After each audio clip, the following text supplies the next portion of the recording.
So this is something that really I call the blueprint to yes. And this framework is literally responsible for every dollar I've ever made, selling things through marketing. I believe personally that this is the single most powerful selling method in the world, whether you're selling in person or you're selling in a live conference like this one or a video conference thingy like this one. Obviously, we're not in the same room. Or if you're selling from stage or if you're selling in sales letters. I mean, this is like the thing. This is like the one thing, right, that really profoundly helps people and gets people ready to buy from you. And it does so while preserving and creating a tremendous amount of goodwill. So here's the deal. No matter what, all right, every product you ever create, now during our training together, I'm going to walk you through how to make 5 products, and I'm going to walk you through 4 big ticket offers as well while we work together. So it doesn't matter what you're selling, it's going to follow this framework, which is cool because that means we have like one thing that we always can go back to. So there's no overwhelm involved, which is great. You know, who wants overwhelm, right? That's no fun.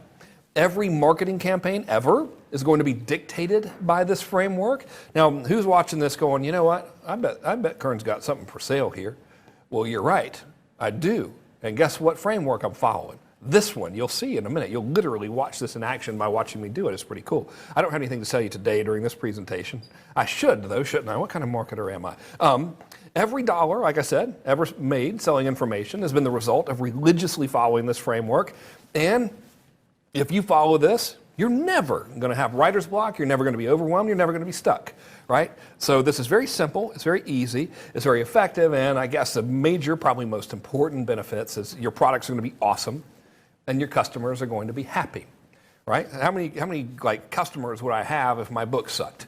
They'd buy the book and be like, that book sucked. I never want to hear from this guy again. But my book buyers buy over and over and over again because the books are good. The books are good because I follow this framework, you see. Yay, it's a big happy like circle. So here's the thing. Here's what people really buy, okay? It doesn't matter if it's a book, if it's a course, or if it's a seminar, if it's a professional service. It could be even a new wardrobe. It doesn't matter. What people really buy is the following, okay? What they're really buying is something called escape and arrival, all right?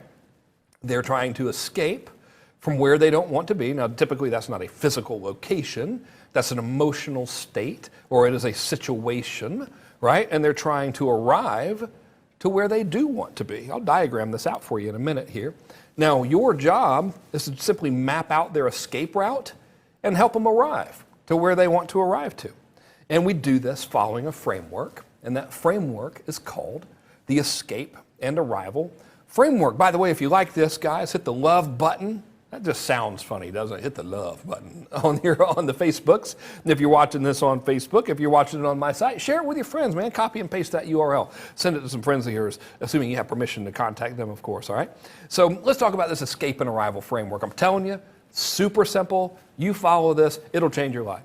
Ever since I discovered this, life has been so much easier for me. I discovered it back in 2004. Everything changed. Like literally, my income went from following this thing. Follow it religiously. I've been teaching it forever. Won't stop teaching it until I stop breathing. All right, so here's the deal. We map this out on 2 levels, okay? Level number 1 is called the Global Escape and Arrival level. And in this level, what we do is we make a list of everything your prospect, let's say your reader, everything your reader has to do to escape their current situation and then arrive at their desired situation, okay? So really what it is this is the big picture overview of what they got to do. So the way I learned this, you can come back to me, by the way, Sass, if you want to. The way I learned this is years ago in 2004, I think. It's been a long time. Through some freaking miraculous series of events, a New York Times best-selling author, legitimate actual person, agreed to let me, who was completely unknown, help them with their marketing. And the person, his name was Neil Strauss, he's a friend of mine to this day, had written a book on dating advice for men. And I somehow got him, my cousin Trey did it with me, we somehow got him to agree to have us help him create a dating advice product, which is like 5 times more than any other product of its kind in the marketplace, and do the marketing for it. All right, and so we never thought he'd say yes. So we put all of our work into getting the guy to say yes, right? And then when he said yes, we're like, well, okay, now what do we do, right? And he's like, well, put together the marketing and help these guys and let's sell the thing, And so we told him how to create the course and he did everything perfectly. He's an amazing guy. And then we're kind of tasked with doing the marketing. Now, this stuff is about dating, right? It's about for guys to go out and learn how to meet beautiful women and convince those women to go out on dates with them. And so that sounds really good, but the people writing the marketing were me and Trey, and neither one of us had any clue how to do that, okay? Like, we were both just straight out of the nerd handbook, all right? Like, if you looked up, like, super dork, it would be us. So we had no idea what to do. So we're like, okay, we don't know what to say in the marketing, right? And then we're like, dude, Neil, we have this brilliant idea, and we think we should do a series of teleseminars. This is before like webinars are even big. This is on the phone. We're like, we should do a series of teleseminars where you kind of teach dudes like the basic steps of what to do. And really, between you and I, we were kind of trying to buy time. You know, we were like, well, we'll just do something and people will be happy, and then it'll give us an excuse to email them again, and eventually we can sell them something once we figure this out. So, right, what are like the major steps that a guy's got to do to leave mom's basement and go out and actually talk to a nice girl and have a date with her? And he's like, well, dude, first thing you got to do is like not wear the Darth Vader costume that you sleep in every night, and maybe put on, some nicer clothes. And then you got to learn how to go up and say hello. And then once you say hello, you have to like talk to them and not say anything weird. And then you got to ask them for their number, and then you go out on the date and you don't do anything stupid. I'm like, okay. So we did a teleseminar. By we, I mean Trey and I wrote the email copy for it. Neil did the teleseminar. The teleseminar was all about how to go up and say hello to an attractive woman. Because for most guys, that's like, I think most men would actually feel more comfortable entering combat in Afghanistan than doing that. It's like, okay, you got two choices. Choice number 2, you can go talk to that girl. She's with her friends. She's beautiful. Choice number 1 is you can go to Afghanistan. Most guys are going to be like, how bad could Afghanistan be, right? So we like send out the email. We get everybody to come to this teleseminar. Neil does an amazing job. We did nothing. He does an amazing job telling guys like how to basically not act stupid and go up and be nice and say hello and engage in conversation. And the damnedest thing happened. And this, I'll never forget this. This literally changed my life. So teleseminar is over. We get flooded with people coming back who were on that teleseminar saying, man, that was the greatest thing ever, and I'm going to go do it. And we're like, okay. And then the next day, we get even more flooding with people who were on that teleseminar, and I'll never forget the magic words. The magic words were, thank you, now what? What had happened was the guys on the teleseminar did what Neil said, and they went out and they go to wherever they're going, and they see said girl, and they say, hello, my name's Bob, and they don't say anything stupid. And she's like, oh, hey, Bob, how's it going? And now Bob's like, pretty good. You like Han Solo? And he doesn't know what to say now, right? So they're like, dude, thank you so much. Now what do we do? Because we went out and we talked to them, and they didn't like mace us, and then what do I do, right? And I was like, oh my God, dude. If we just help them get each little thing done in advance, by the time we've got them where they can actually get the phone number, we're not even going to have to try to sell them the main course, because they're going to be like, dude, just tell me what to do. I got her number. I got the date on Friday. I don't want to screw this up, right? So that's where this whole concept of results in advance came from. And after that happened, and by the way, we sold, I think it was $1.4 million worth of dating advice products in 4 hours. We completely sold it out. It was incredible using this, right? And so ever since that happened, I've been kind of a student of it. I'm like, wait a minute, this was like freakishly good, because our marketing wasn't that good. But they were helped so much that we didn't have to be good. We were just like, okay, fellas, here it is. And because they'd already gone out and they were like already at the getting numbers stage, and they're like, please don't, we've never been on a date when the girl is pretty. Just tell us what to do so we don't screw it up. We don't care. Our sales letter didn't have to be that great. We didn't have to really know what we were doing. It was awesome. Okay, so here's like the now structure based on that, okay? So once you have that big picture global level, that's everything they got to do, you take each step that they have to do is called a milestone, and then you outline the same thing, which is what do you have to do to get through that milestone, okay? So both levels use the same framework, which uses something called the timeline method, all right? So here we go. I'm going to show you the timeline method. So what you do is you get out a piece of paper, and you draw 2 points on the piece of paper. On the left is the thing they're trying to escape from. On the right is where they're trying to arrive to, and you draw a line. and that line connects those 2 points, okay? And then this is the global level, and then what you do is you make a little list from left to right in proper order of everything they have to do to actually escape from bad and arrive at good, right? So let's do the process. You can come back to me, Sass, if you want to. Let's do the process, and let's say that we're writing a book, right, for a business owner who wants to sell things online, okay? So we want to do the best job we can for this person. So the first thing, before we ever write a page, we're not going to write a page anyway, we're going to use the method I'm going to teach you right now. The first thing before we ever do anything is we're going to do this, and we're going to say, okay, let's think about this fella, right? He's got himself a business. He wants to have it on the interwebs so he can sell stuff on the interwebs, okay? That'll be cool. So we do our little thing. We say escape from, arrive to. We draw our little line, and we start brainstorming. We think, well, what's he got to do? All right, and we're like, well, the first thing we got to do is he's got to have a website. Duh, okay, so we got to get him set up. Well, no, once he's got that, what does he got to do? Well, he's going to need to figure out how to accept payments if he wants to sell something on the internet. So nothing's going to happen unless he's got those 2 things. So now that he's got that, what's he going to need? Well, he's going to need like the fundamental web pages. Yeah, he's going to have like About Me. He's going to have a home page and stuff like that at the very least, right? You got to have those. And then once he's got those, well, then he's got to have like marketing pages that actually sell stuff. You know, you and I both know you can't just have a website that says, we sell tires, give us money. Like you actually have to have a page for the tires or whatever and talk about how good they are and have a little button and everything. And then he's got to know what to say on those pages, right? That's called marketing messaging, right? So he's got to have that. And, well, he's going to need to automate stuff. And, man, it doesn't have to be fancy automation at this stage. It's got to be like, you know, if someone clicks on the button to order the tires, it's got to actually work, you know? And once he's got that, he's going to have to get some traffic, right? Because what's the point of having a website with no traffic? And then if he's getting traffic, he's going to need to know what's working. So he's got to understand analytics. And then once he gets all that, he's probably ready for some advanced marketing. Man, if he goes through all of these things, my man's going to be selling stuff on the internet like crazy, right? So that's what I want you to do. Step number 1 is write down everything he's got to do. And here's what our brain's going to try to do. Because your brain, if it's anything like mine, it's kind of an asshole, right? Your brain, if your brain is like mine, is going to be like, well, dude, I don't know how to do all that stuff. It's not going to work. Might as well go back to whatever makes me comfortable, right?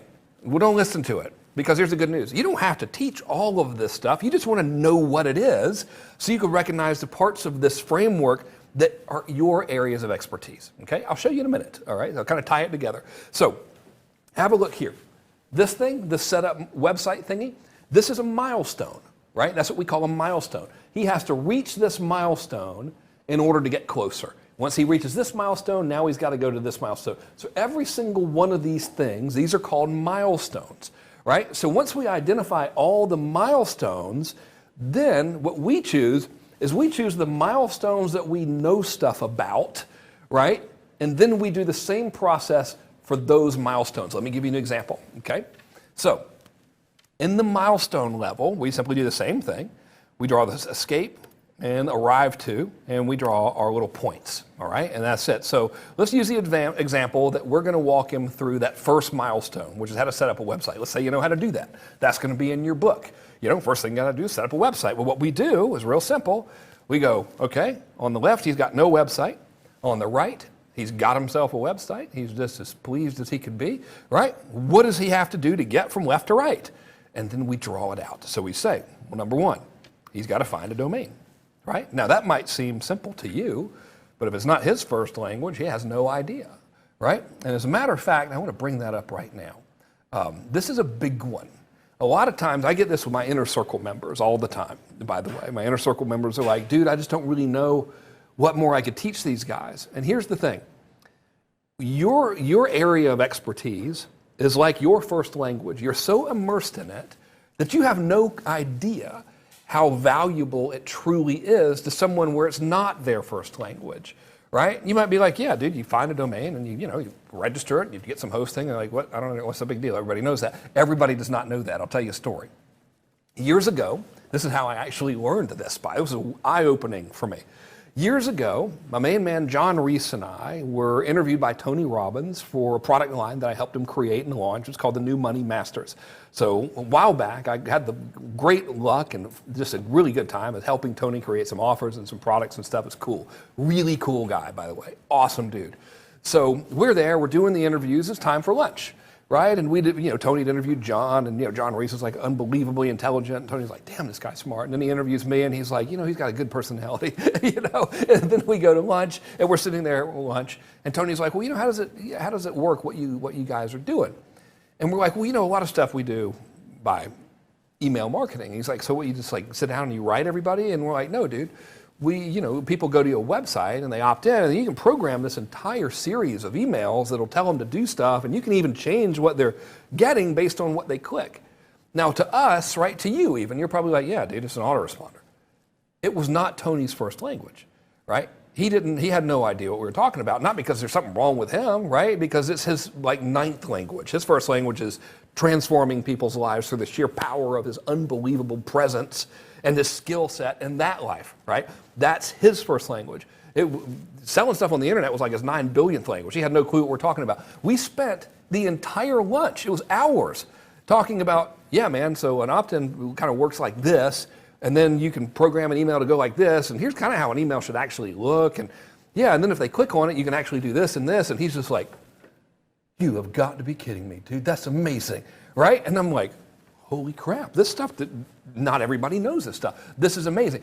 You've got the same thing, right? So one of the cardinal mistakes that we make when we're creating information products, or we're thinking about doing a book, or we're thinking about getting our message out there, is we don't understand how valuable the stuff we know is, because we're so immersed in it, we think everybody knows it. They don't know it. Tony's one of the smartest people you'll ever meet in your entire life. He didn't know it, not because he's ignorant. He just said no one had ever sat down and explained email marketing to him. He's got other stuff to do. He's like flying around the globe. I think he's in New York City right now with 15,000 people. Good for him. He's awesome, right? Same thing with you, okay? So it might seem to you as you're going through this, we can go back to the screen now, Sass, that this is super mundane, right? You mean to tell me you're going to do all of this for set up a website? Yeah, dude, because it's not their first language. So the first thing you got to do, find a domain. Person who's never set up a website before has no idea what that even entails. Then you got to buy it, right? Now they're going to have questions. It's not their first language. Where do you buy it? What's the difference, right? Then you're going to have to be like, choose hosting. Like, wait a minute, what? Hosting? What's that? What kind of host should I use? Do I use WordPress hosting? Do I use cloud hosting? Do I get a dedicated server? All this kind of stuff they have no idea about, right? You and I are like, oh yeah, it's good, GoDaddy, whatever. Not them. It's not their first language. Right? They've never done it before in their lives. They have all kinds of questions, which they should, and you should be glad that they do. Even if you look at find a domain and buy a domain, what happens if their domain is taken? How do they come up with domain ideas? Right? They have no clue. Okay, so the next phase of that is going to be, well, now that you got your website, jimstires.com or whatever, you got to set up email so you can be jim@jimstires.com. Guess what? They've never set up a website. That's magic to them. They have no freaking clue how to do it at all. To you, probably easiest thing in the world. To them, no clue. Right? So never take your knowledge for granted. Next thing, you got to teach them how to use like cPanel or whatever, if you're doing that, or WordPress. And then you got to, maybe you want to help them build a homepage. So they actually have a website. Because at the very minimum, a website's going to have a homepage that says Jim's Tires. Right? And that's the whole thing, the escape and arrival framework for setting up a website. Right? Well, let's say we want to do again for accept payments. Right? So that was the second milestone. So we go, okay. So draw a little circle, says can accept payments, right? Draw the line, and we start going, okay, what's the first thing you got to do to accept payments? Well, you got to know your choices. Should I do Stripe? Should I do PayPal? Should I get a real merchant account, right? You don't know. It depends. They have no idea any of that stuff even works. You take an average guy off the street and say, yeah, do you know how to accept credit cards on the internet? They're going to say, no, what are you talking about, right? Guess what? It's not their first language. It's yours, okay? Then you got to get a merchant account. How do you apply to a merchant account? Who should you use? Who's going to screw you? Who's good? How do you know you're going to get the money? Then, once you have a merchant account, well, dude, you got to actually get the credit card from them and have them put it onto something on your website called an order form, and that's going to take a shopping cart, and then you got to make the shopping cart talk to the merchant account so you can actually accept payment. And then you got to put all that stuff on your website, make an order button work and everything. Now, to you, it's as easy as going and getting a ClickFunnels account or Samcart or Kajabi or whatever. To them, they've never heard of any of that stuff, right? So they're like, mind blown, oh my gosh, this is amazing, I'm learning something, okay? So I think you get it. So let's say now that we want to teach them the next step, which is to build the fundamental pages, right? Fundamental pages. So what are they? Well, first thing you got to do, if you're going to build a web page, you got to have a web page builder. What should you use? Should you use ClickFunnels? Should you use Optimized Press? Should you use Lead Pages? Should you use the thing that you get with GoDaddy or whatever? Like, they're not going to know what any of those things are. And then if you have, then you got to have like a product page if you want to sell something. What does that look like? How the hell do you build one of those?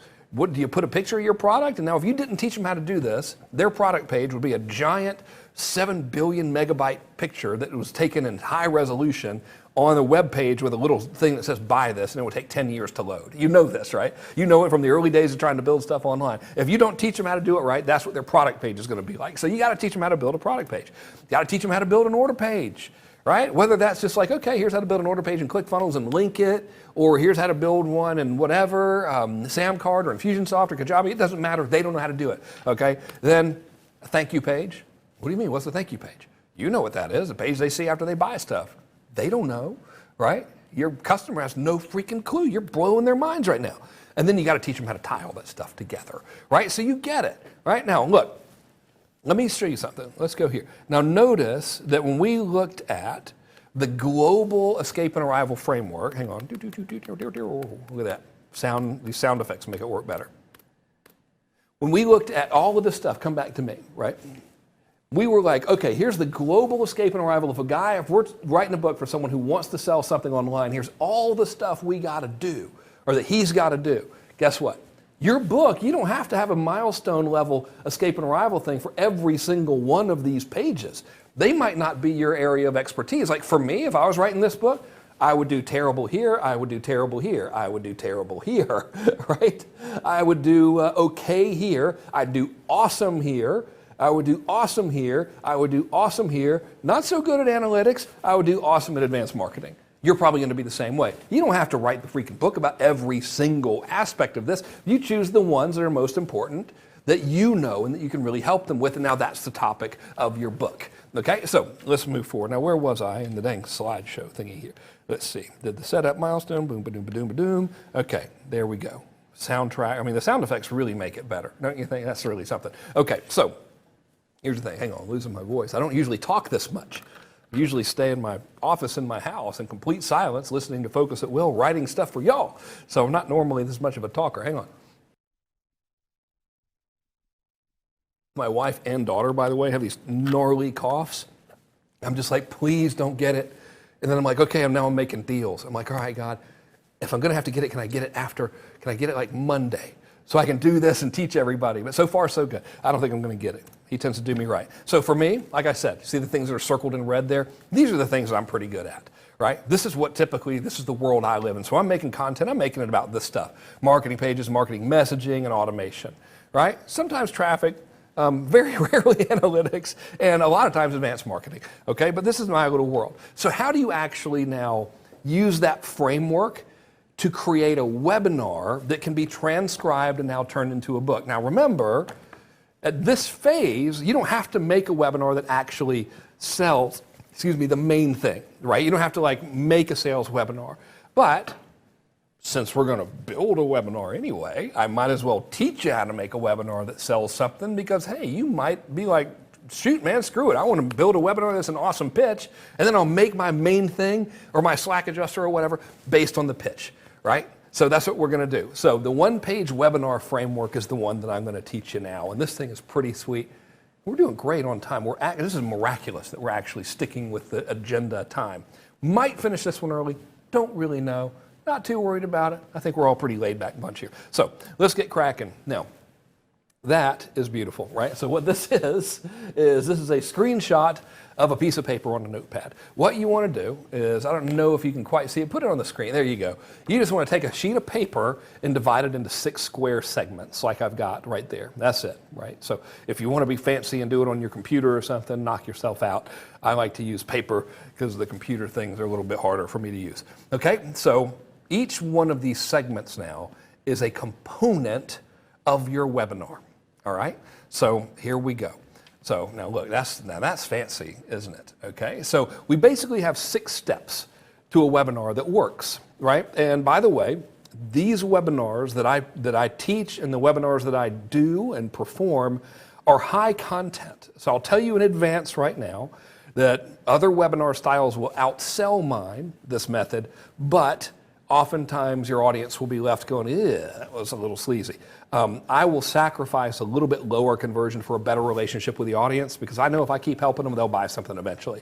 Okay, so we're going to focus a lot on being super cool in this one. So the first section here is called the confirmation.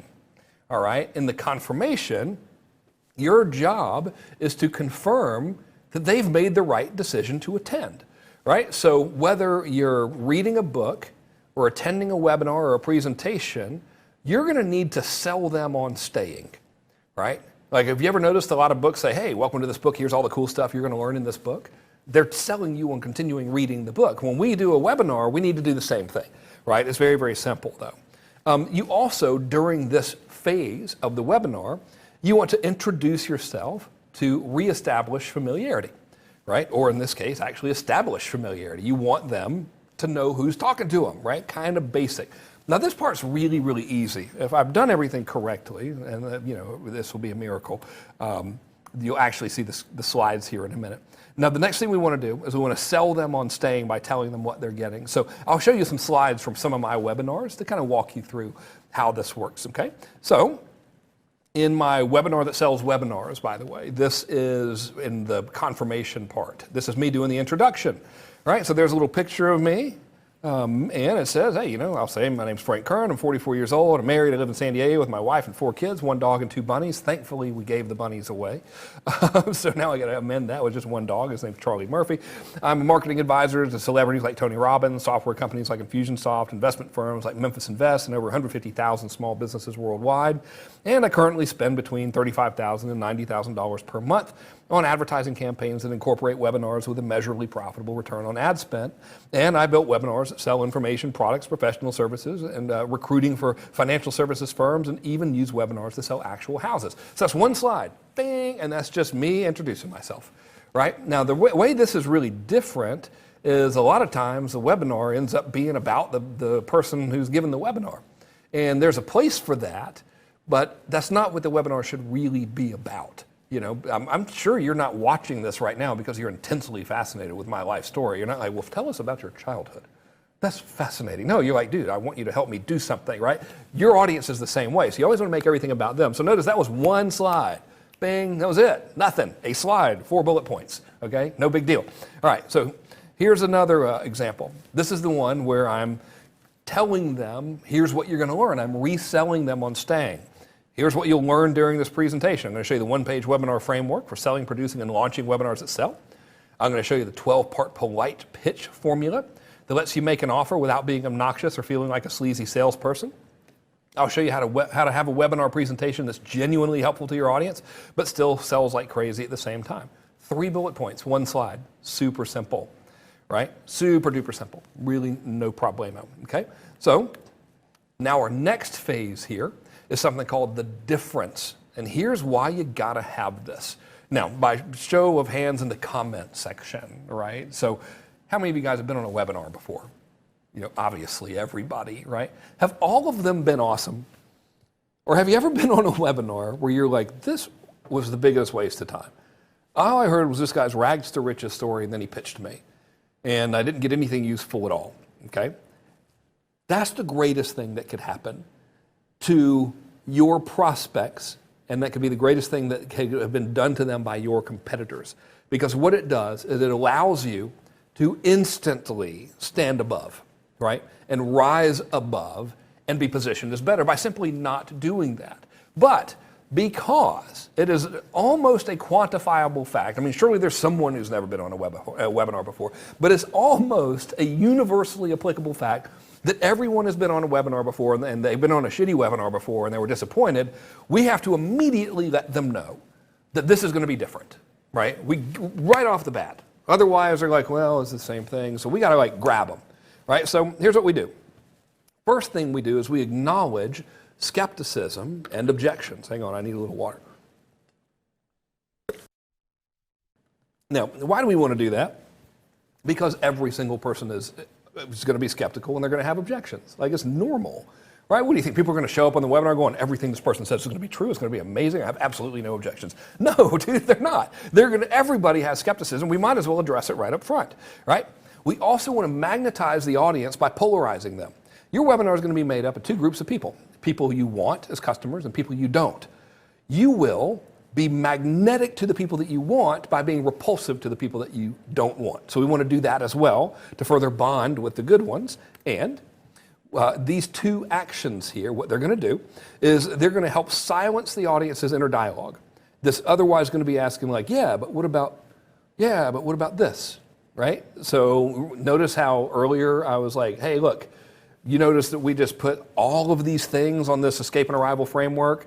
You might be thinking, yeah, but I don't know how to do all of those things. I acknowledge that skepticism to turn that voice off in your mind, right? When I'm framing the book funnel blueprint for you, even today, I was like, hey, listen, you're never going to write a page. Writing a book sucks, right? When I was framing that you're going to do this webinar, I was like, hey, don't worry about it. I know you might be worried that, hey, I got to make this perfect webinar. Nope, you're just going to make anything that you can to get it out of your head and record it so a transcriptionist can give it to an editor so now you have something to work with, right? So you always have to be aware of what their concerns are going to be so you can address them head on. I don't mean overcome them and BS anybody, just like say, all right, here's what you're probably worried about. And hey, if there's a good reason to be worried about it, tell them.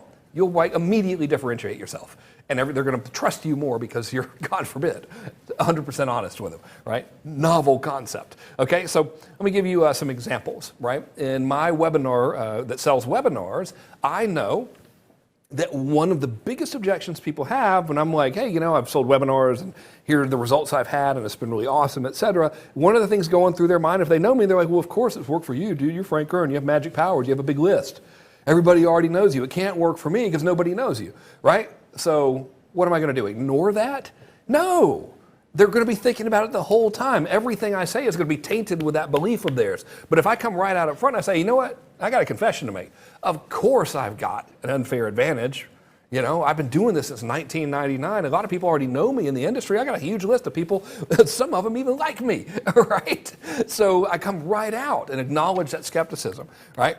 Here's another one. This is where I'm just basically polarizing, right? I say, look, here are the house rules. First of all, look, if you're a get-rich-quick person, if you're looking for that kind of thing, this isn't for you. If you want some magic system where you can do nothing and get paid, I don't know what that is. I don't have one of those. I can't help you. If you want to just pretend to be an expert at something but not actually help people, I can't help you. And by the way, I'm going to show you some really amazing results I have, but I'm not going to be like all these other guys and going, and you can do this too in 5 minutes in your underwear. I don't know what you're going to do. I'm going to show you some numbers, and I'm just showing you because I'm really proud of them, and I just want to show you conceptually how well this has worked for me. But I'm certainly not making any promises to you. Now, here's what that does. You can come back to me, Sass, if you want. Here's what that does, right? To the person who is lazy and wants to get rich quick and is looking for yet another magic pill, right, that doesn't exist, they're going to be like, I don't like this. But guess what? I can't help that guy anyway. So I don't care about that person. But for the real person who I actually want as a customer, you know how everybody's jaded? Everyone's been abused, basically? I'm like the only person going, hey, man, look, I'm not going to tell you this doesn't take work, right? I'm not going to tell you you're going to get rich quick overnight. Yeah, I'm going to show you what I've done, but I don't know you. I'm not going to insult your freaking intelligence. Guess who does that? Nobody. So when you polarize like that, the people who want to get rich quick, who don't want to do any work, who want to sort of fake it, they're going to be turned off. Well, they're not my customers anyway. But the ones who are real, now they're more magnetized to me. Does that make sense? So we've accomplished all of that, by the way, with 2 slides. Okay, so it's not like we're having to invent this whole thing. We just need to do these steps in advance to set the framework of everything else so that when we deliver our message, it's going to be more likely to be received well. Does that make sense? Otherwise, they're going to have the shields up, and you're not going to be able to help them as much because their mind's going to be thinking, well, what about this? What about this objection? And they're going to focus more on the objections than the actual things that you can do to help them. Okay, so next phase of this, all right, is where we really start to bond with them. Now, a lot of webinars make everything about the bond, right? So let me define the bond. You got 2 things that it could be. Thing number 1, a bond can be a story, right? And during our training today, I'm going to give you a lot of training, not today actually, but during this course, I'm going to give you a lot of things about story and sales. I'm going to show you a framework for how to use story and sales and videos. It's amazing, okay? And I might show a little bit during this presentation here. This is kind of a bigger picture, right? But our first thing is a story. And some people are really, really comfortable with stories. They got an amazing story, right? They're like, oh my gosh, dude, I can't wait to tell this story. You know, I was struggling, everything was horrible. I found this one thing, I tried it, it didn't work right. I kept trying it and I made some mistakes and I figured something out. Next thing you know, blam, I want to share that story with everybody. Some people are like, No, dude, I mean, this is just kind of how you do it. I don't have that. So the other thing, if you don't have story, is evidence, okay? So you have two ways to bond with them, story or evidence, okay? So the framework for a story is this. Number one, I had a dream. You can show me, Sass, if you want to. Number one, I had a dream, right? You know, I don't know, if you're anything like me, you've always wanted to be successful. That's the opening of a story. I had a dream. When I was a kid, I used to look at the people in the nice cars and the nice clothes. They could do anything they wanted. And they were always going on vacation. I'd open up magazines and these people, they're having the greatest time in the world. And man, I said to myself, one day that's going to be me. I don't care what it takes. I'm going to do that because I know I can, right? That's that first portion. I had a dream. That's the first portion of that story. The next phase of this, I know I'm going kind of quickly with the story part, but we'll dive into it a little deeper when I give you the templates and frameworks here. The next phase of this is I had a struggle, right? So a story is rarely, man, I wanted to be successful like these people, and so what? You know what? I did. Yay! Right? It never happens, right? The success is almost always preceded by horrible, abysmal failure, right? So your struggle is going to be the story of struggle, how you went through trials and tribulations on your path to trying to achieve the results, right? So you say, and you know what? I don't know if you're anything like me, but I used to read those business opportunity magazines and all that stuff they had in the supermarket, and I'd see those ads, and it would show those big long ads, and it would show the person said, I made, $3,000 a day doing this with this weird system, and I would buy that thing. And then friends of mine turned me on to multi-level marketing, and I would join these companies. And then I learned about this other thing, and I would try to do this. And some of it works and some of it didn't, but it just never seemed to really click for me. And sooner rather than later, I realized I'd spent all my money buying these things, and I tried them, and I just couldn't get them to work. And next thing you know, I found myself in debt, and then I lost my job. And then not only do I not have any income, but now I don't have a job, and man, my whole family's looking at me, and they're thinking, you idiot. You've got people to support, you've got kids, you've got people who depend on you, and you've been out messing around buying all this get-rich-quick stuff. I told you it wouldn't work, and you didn't listen, and now look at you. Right, that's block right there. Hey, some of that might sound familiar. I've been through that personally. That's why I was able to tell that story so well, right? A lot of us have, right? But that little block there would be the story, the struggle block of the story. And so every time, right, now you emerge from that with the I had a discovery. And usually there's going to be a moment of decision in there. So typically the story is going to sound something like this. And by the way, this needs to be true. Don't just make stuff up. I'm just giving you a framework. So don't go make a webinar and quote me exactly on this. I'm literally just giving you sort of an example framework here. All right? I'll give you a more detailed framework when we get to that point of it. Now I don't want to leave you hanging. I want to tell you how to do it. Okay? So the next phase of this, right before I have a discovery, is typically going to be I made a decision.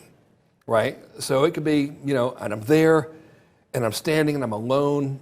My wife and children had gone to bed, and I put on the best happy face I could for them during dinner, but once they were all asleep, I just sat down at the table and put my head in my hands. I didn't know what to do because my elbows were resting on a pile of bills, and that pile of bills said past due. And one of them said, we're going to cut your power off. And I was there. And it dawned on me that because of what I'd been doing and my lack of commitment and my lack of focus, that my kids were going to try to watch cartoons in the morning in 2 days and the TV wasn't going to work. That the house is going to end up being 100 degrees in there because there's going to be no air conditioning, right? And then I realized that they're not going to be able to go to school because I can't put gas in the car. And that's when I made a decision. And I made the decision that, you know what? I'm not going to live like this anymore, right? So you need to have that moment of decision, and that's typically what leads to a discovery. Again, this really needs to be true. So if you don't have this, guess what? There's evidence. I'll teach you the evidence method in a minute, okay? But this is usually the framework for the story.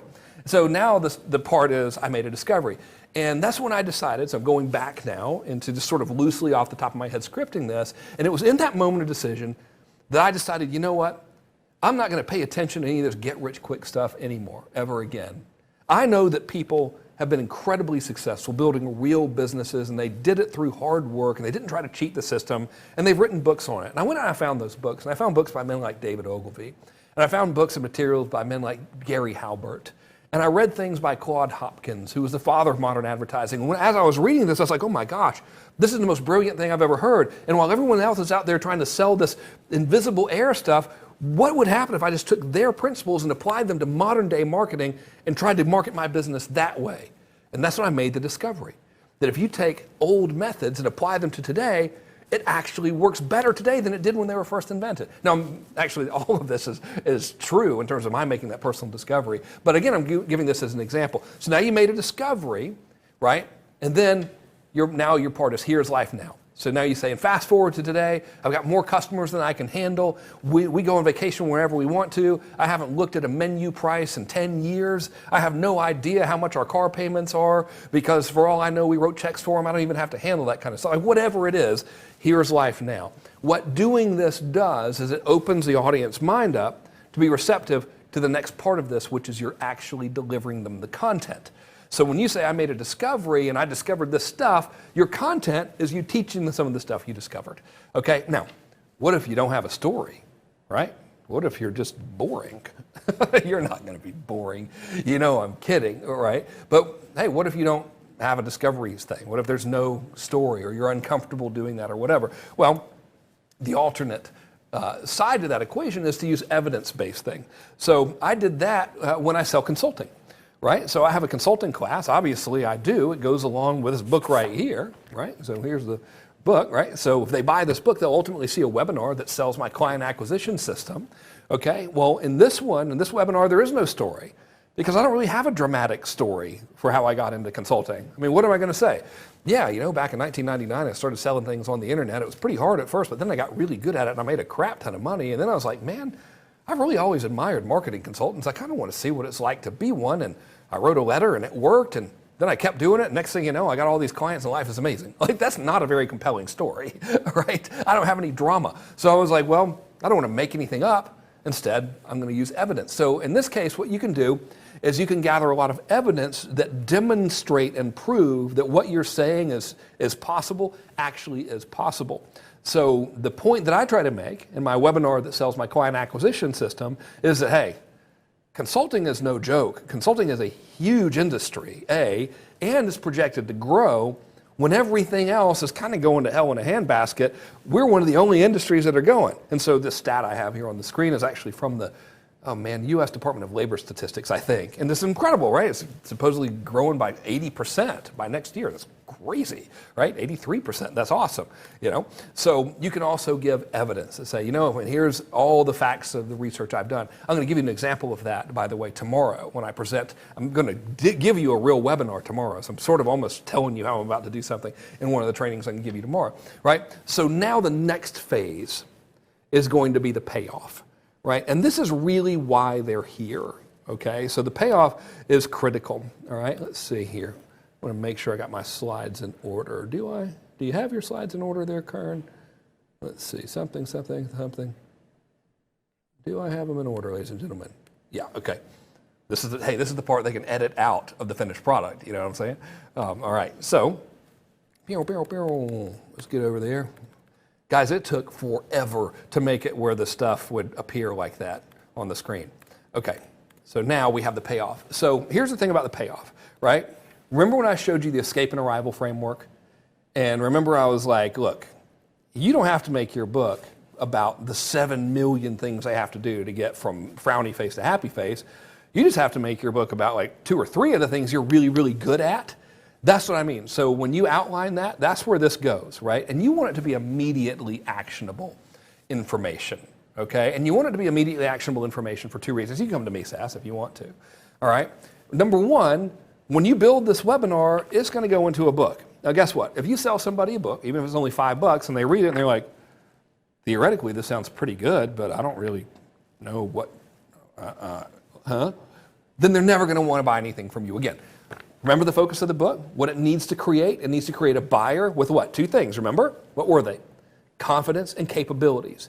We're not going to be able to give them that unless we make it immediately actionable information, right? They got to be able to take it, whether it's from the webinar or the transcription that's turned into a book. They got to be able to leave that experience going, man, I can do that.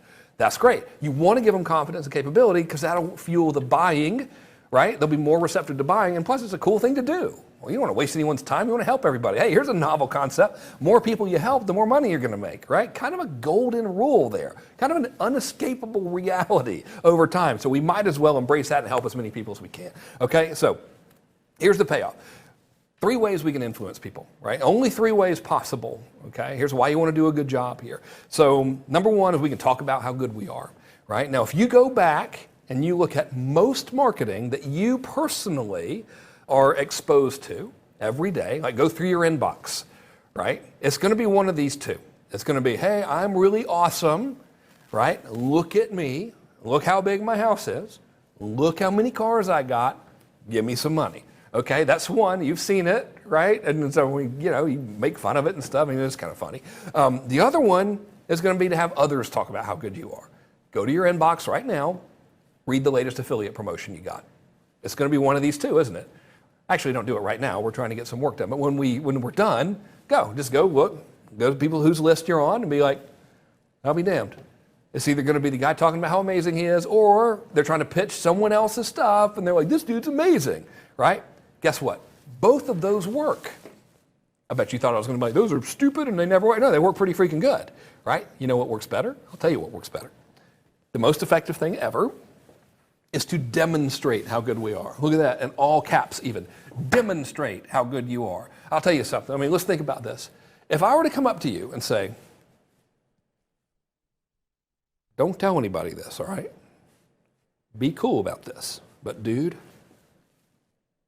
I can fly, right? If I said that to you in that tonality, right? We're in a bar or something. Like imagine we're at a seminar and you're like, dude, Kern, what's up? I'm like, hey man, I got to talk to you. Listen, I can fly. I'm not kidding you, dude. I can totally fly. I mean like Superman. I can freaking fly. Fast, straight, loops and stuff, I can do it.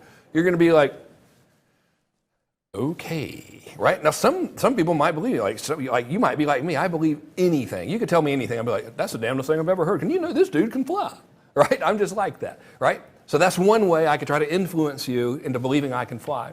Another thing is I could get all my buddies, and I could be standing there like this going, yeah. And then, I could get Eben to come up, and Eben could be, I'm going to try to talk like Eben. He enunciates everything. Frank Kern can fly, and the name of my course is Enunciate. You ever notice that about Eben? Everything is enunciated perfectly. And then Walker could be like, yeah, dude, Frank can fly. And then John Reese would come up, he'd be like, you seen that dude fly? It's crazy. And then you might be more inclined to be like, shit, man. He seems a little heavy to be able to fly, but maybe it's possible, right? So maybe that's going to work, but what's definitely going to work? What would definitely work to get you to believe that I could fly? If I walk up to you, I'm like, dude, check this out. Come here, let's walk outside. You got to see this. I do it inside, but the ceiling's too big. Ready? Watch this. And I flew. And I'm like flying around. You'd be like, did that just happen? I'd be like, yeah, man, I can fly. Damnedest thing you ever saw. Can you believe that? Right? And you would think that I could fly because I did what? Demonstrate it. Demonstration trumps all. Guess what demonstration requires very little of? Salesmanship.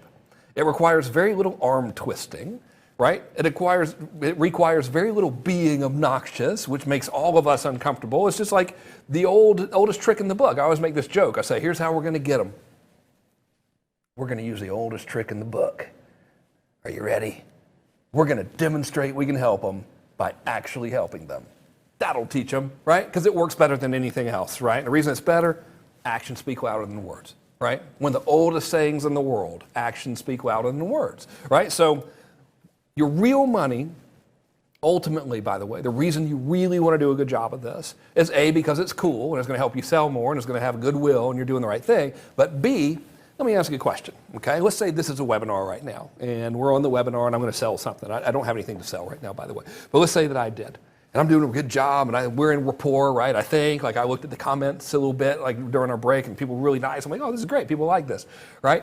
Do you think I could sell? And I can't remember how many people were on, like at the moment that I was looking. It was about, I don't know, a couple thousand or something. Awesome, right? And so, do you think every single person, let's say it's 3,000 people watching, do you think all 3,000 of them would buy, right? Doesn't matter how good of a job I do. All 3,000 of them just ain't going to buy, right? It's normal for people not to buy. So what do? We follow up. If we don't do a good job in the payoff section, right, our follow-up is pointless. I almost lost that. Did you see that? I was trying to be cool, and it's like, oh, okay. So we're not going to do a good job in the follow-up if we don't actually help them, right? But if they come and they attend a webinar or they read the book, which is the webinar transcribed, and it's actually good, what are they going to be? They're going to be the greatest thing you can have, which is a buyer with confidence and capability. Okay, so here's how to do the payoff. All right. First thing you got to understand, this person has given you their single most valuable and irreplaceable asset. It's not their money, it is their time. Like we're spending time together right now. That's why it's so important to me that you are happy, because you ain't going to get this afternoon back, right? It's not coming back to you. The last 3 seconds we were talking, you're not getting those 3 seconds back. So I want to make sure they were well spent. So because of that, they have to get a payoff for attending. Otherwise, they're never going to trust you again. Okay? So to maintain trust and desire, you got to demonstrate you can help them by actually freaking helping them. Crazy concepts. So what I like to do is I just like to teach 3 big things that they need, and they got to be actionable, right? They have to be something they can immediately do. Okay, so you can't teach anything really, really crazy. And the biggest thing I can tell you about this is you don't want to bog them down. So in the rare instance, this is embarrassing, but most of my members out-convert me on their webinars, which is like, I'm telling you, we do these live video conferences, like stuff like this, but I actually can bring you on camera for my Inner Circle members. We do them every other Wednesday with me, and I'm reviewing people's stuff. And it's all the time. They're on my web, or they're like bringing up their webinar stuff, and they're like, yeah, dude, I'm doing this webinar. I'm converting at 10%, but I don't know what, I mean, should I scrap it and do another one? I'm like, dude, I converted like 2.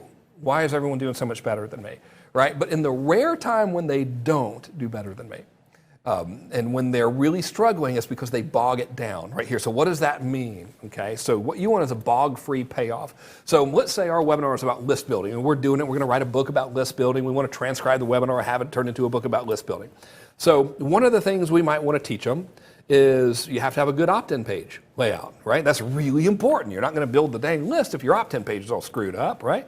So the right way to do it would be to give them solid fundamentals. You know, you can come to me, Sass, if you want to give them like solid fundamentals. Be like, okay, so here, I know that's not actually on the screen, but here's an example of a really good opt-in page layout, you know? And we say, notice the headline formula says how to X without Y. Right? And notice that the button is typically over here, and notice you got a big graphic over here. That's the right layout that you want to have, right? That's really simple. There's no bogging down there. They immediately understand that. They can immediately go and change their opt-in page to look like that and probably get better results. That's what you want. Demonstrate you can help them by actually helping them, right? You could show them examples. Like, here's one web page is working good. Here's another one. Here's another one. Notice they have all these things in common, right? That would work. Now, the wrong way, you can come back to me if you want to, the wrong way would be to be like, okay, so now that we know the proper layout of an opt-in page, what we want to do is we want to understand how HTML coding works, specifically HTML5, for the World Wide Web in a multi-browser, cross-platform, I can't even say it, cross-platform scenario. So you have multiple types of HTML coding that you could possibly do, and we have these things called div tags and tables, and one of the coding examples that are often used by, and you're like, you know, the person's just like, they're bored out of their mind. You've bogged them down, right? Give them big picture, don't give them minutia. I ain't gonna make any money with minutia, right? We help people with the big picture stuff, okay? So that's the example right there. So your payoff has to be good, right? So all this stuff right here, transcribed and edited, turns into this, right? That's it. So if you do that, then guess what you are? You're gold, Jerry. You got yourself a book, right? It's perfect. You have yourself an actual book. So if we look, hang on a minute, I'm losing my voice a little bit.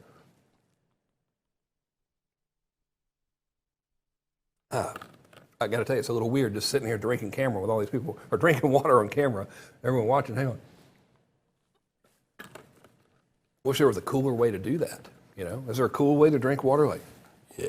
Anyway, so let's talk about the payoff. So this book right here, all right, this is my consulting book. It's got 3 big things. Shows you how to generate leads, shows you how to have them asking for conversations, shows you how to close those conversations. 3 big things. Not 1 million, right? Not 700, 3 big things. It's 68 pages. That's it, 68 pages. This one, 3 big things. Magic formula is this: pre-framing, indoctrination, conversion. That's what this teaches you. Pre-framing, indoctrination, conversion. And this one is a little longer. This one is 7 million pages. Did I not put page numbers on there? No, this guy is 75 pages. We went crazy. 68 and 75. You don't have to write a novel, okay? People love these. You know why? Because you can read it in an afternoon. What do you want to, would you rather have the book that's going to take you a week or the one that you can sit down, understand the concepts, and read in an afternoon? So if your mind is telling you, oh, dude, I got to make this big, hardback, beautiful book that I got to mail to people. It's got to be 300 pages. It's got to be, look like the stuff I get at Barnes & Noble. Nope. Ain't gotta. You can just do exactly what I showed you. Get that thing recorded, send it to rev.com. They'll transcribe it. Don't look at the transcriptions at all, okay? Last thing you want to do is look at the transcriptions. And then send it to an editor that you meet on Fiverr, right? Just pick one, right? What editor's best? I don't know. Look at the one with the highest ratings. It's not rocket science. They're just editing your stuff. Then take the edited version, mess with it if it needs messing with. Now you got a book. No need to print it. No need to ship it. You can sell it digitally, okay? So since we're here, okay, since we're already here, and we've already kind of built a webinar, right? We might as well kind of finish it and talk about how you could actually sell something on the webinar. Doesn't that make sense? So let's do it since you're here, okay? So all this stuff, boom, boom, boom, these 5 steps or these 4 steps, that's the part that gets transcribed, all right? So you could stop there and you got yourself a book, but if you really want to do it properly, you might as well build these things. You might as well go ahead and build in a pitch, right? No one's got to see the pitch, but if you build the pitch and the pitch is good, you can now dictate what your main thing can be, what's included in the main thing. And don't worry, we're going to spend a lot of time tomorrow and on Sunday. I'll show you the 5 different product types. On Sunday, I'll show you the 4 big ticket models, how they work and everything. We're going to go over sales copy and stuff. But right now, let's just pretend that you've already agreed that you're going to make a big thing, right? And whatever it is. So if you're already going to make it, might as well try to build a pitch for it just to see what happens. You don't have to show the pitch to anybody, but what do you think that pitch is going to do? Building that pitch is going to do 2 things. If it's good, you're going to be like, damn, I really want to go ahead and get that made because that was awesome. I just nailed that. Let's get this sucker to the market. I can sell the crap out of it, right? And you're going to know what needs to be in the main thing because you just talked about the coolest stuff it's going to help people do. So it's almost like forced product creation in a way. All right, so first thing you want to do is we were in teaching phase. Here, come to me. We were in teaching phase all the way through here. Now we got to get here into selling phase, okay? So now the first thing we got to do is we got to transition from sales, from teaching rather, to sales without being weird, right? Without getting all nervous and being like, okay, so you don't want to buy this, do you? Okay, so it's really, really simple. The way to do this is very, very easy. So you want to, in the transition phase, which is step 5, you want to switch from teaching to selling, and you want to do it without being or feeling awkward. Okay, so what I like to do here is exactly what to say. Let's say you just taught your 3 big things, right? And it was awesome, and you helped people. And you're like, man, that was killer. I really helped people with this. This is great. Now you can say, so if you found this helpful, you'll really like my new program called How to Do More of This Stuff, right? Really simple. That's one way to do it. And the most effective way I could teach you, just transition right into it. You don't have to be weird about it and beat around, well, I don't like selling stuff, and if you really want to, and maybe you could just say, hey, I really hope you enjoyed that. These are 3 big things that really made a major difference in my life, and you know what, if you found that helpful, I really think you're going to like my brand new secret, or my brand new program called Buy More Stuff Secrets, right? And that's it. And now what we do in the next is we go into the offer. And this is a big one, all right? So get on the screen there for a minute because I need to look at this stuff while I read it off to you so I can make sure I got it all in the right order. But the offer, a good pitch, follows a very solid structure. I'm going to do one for you tomorrow, and then I'm going to sort of dissect it for you as well. So the first thing we want to do is something called the triple fact confirmation. And this kind of comes, you can come back to me if you want to, this kind of comes from NLP, so they say. I don't actually know NLP. All right, so the triple fact confirmation sounds like this. First, we do the transition, right? So anyway, that's how I got the really big result, and it was really, really cool. And hey, if you found that to be helpful, I think you're really going to love my new products called Buy More Stuff Secrets. All right, so we transition. Now we're going to do step 1, the triple fact confirmation. It sounds like this. You go, and you know what? You registered for this webinar, and you're here right now, and you know that if you really apply this stuff, you can see incredible results in your life. Right? Now, the first 2 things I said were fact. right? And apparently, I don't know if it's true or not, it just sounds good, right? Like I said, I don't know NLP, but it sounds pretty good. And the saying goes, if you say two things that are readily accepted by the mind as a fact, the third thing is more readily accepted by the mind as a fact. So the third statement, apparently this is the third statement, the third statement that I made, well, let's go through them. You registered, fact. You're here right now, fact. And you know that if you apply this stuff, you can have really significant changes in your life. Opinion, right? But I just use the triple fact method. So that's step number one, right? We're setting it up. Step number two is you say the reason why intro, right? And that's why you're going to want. So if I just said, and you know that if you apply this stuff, you can really see dramatic changes in your life. Now I'm segmenting into step number two, and that's why you're going to want, so literally, it was a sentence, right? And that's why you're going to want my new product, right? So, and that's why you're going to want the buy more stuff system. So now we start going into big benefits. So if you want to, let's say I'm selling the consulting product, right? So if you want to learn how to attract customers into your consulting practice, right? And I'm going to list all the benefits now. If you want to learn how to attract customers into your consulting practice, if you want to learn how to generate leads, if you want to learn how to only talk to people who know who you are, know how much you charge, and have jumped through hoops to talk to you, if you want to know how to have a selling process that's not high pressure, that's really friendly, that helps everybody no matter what, and if you want to know how to tie all of this together into an elegant system that can give you dependable and consistent results, then this is just for you. So what I just did right there was step three. Does that show up for y'all? Yeah. So step three was if you want, and I listed the main benefits of the thing I'm selling, right? Leads, jumping through hoops to talk to you, know what you sell, easy conversion process. If you want X, Y, Z, 1, 2, 3, then this is just for you. So I'll go through it again. Hey, you know what? You registered for this webinar, you're here right now, and you know that if you implement this stuff, you can see really significant changes in your life. And that's why you're going to want my Super System 2000. Look, you know, if you want to learn how to benefit 1, benefit 2, benefit 3, benefit 4, benefit 5, however many, then this is specifically just for you. So now we're all the way up to step number 4. We're just building into the offer here. Okay, we're building into the offer. Now, the next step is going to be the walkthrough, right? So in this step, let's see if I have examples. Nope, I don't. So, oh, hang on, sorry, y'all. Bing. This step is going to be the walkthrough. So you say, now here, come back to me.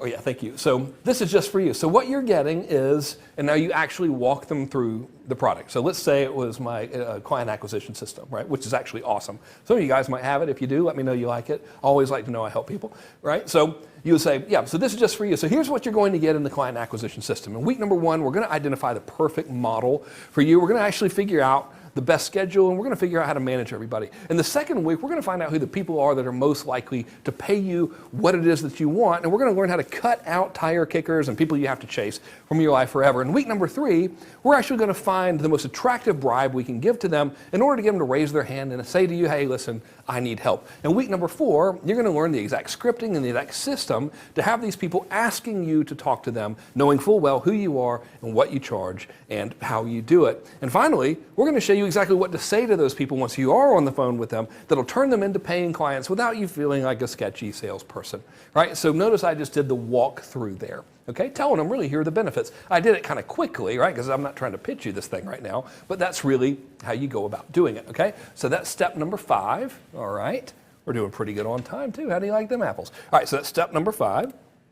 The next thing we want to do is we want to value build and give the retail price. Now let's see how I do this, what examples I have here. Yeah, cool. All right, so in this case, where's my play button? There it is. All right, bing, bing, bing. So let me show you how I do it, okay? So I think we should probably stick it, I don't think they can really see that well, so let's do, yeah, on the screen there. So notice these are actual slides. So I would say now I'm value building this little thing over here. Oh, look, you can see my mouse. Awesome. So this little thing over here, I'm saying, hey, look, you know, typical modulated classes like this, the last one I sold was Magic Model, it was $10,000. I recently did a 3-day workshop with a couple people, and that was $8,000 per head. I've had a group coaching program that's $3,860 per month. If we were to take that throughout the time of this program, that'd be $15,440. The total value of this thing, based just on what other people have paid for similar things in the past X amount of time, is $33,440.